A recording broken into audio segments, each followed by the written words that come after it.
একটা অক্ষরের একটা শব্দ মা, তাম পৃথিবীর মধুগুলো সেখানে জড়ানো।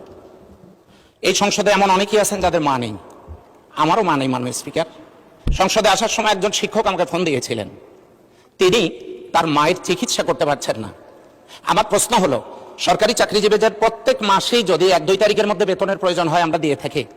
ঈদ চলে গেল, আজ মাসের 16 তারিখ। মাননীয় স্পিকার, মাদ্রাসার কোনো শিক্ষককে বেতন দেওয়া হয়নি, মে মাসের বেতনটা এখনো পর্যন্ত তারা পায় নাই।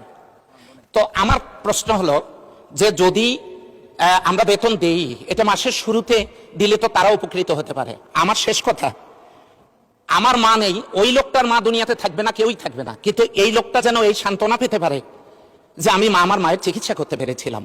আমি এই ব্যাপারে সংশ্লিষ্ট মন্ত্রণালয়ে আপনার যথাযথ হস্তক্ষেপ কামনা করছি এবং মাদ্রাসার অবহেলিত শিক্ষকদের এই বেতন ছাড় করার জন্য অনুরোধ করছি, সেই সাথে ইবতেদায়ী মাদ্রাসা সরকারিকরণের জন্য বিনীত অনুরোধ করছি। আসসালামু আলাইকুম মাননীয় স্পিকার।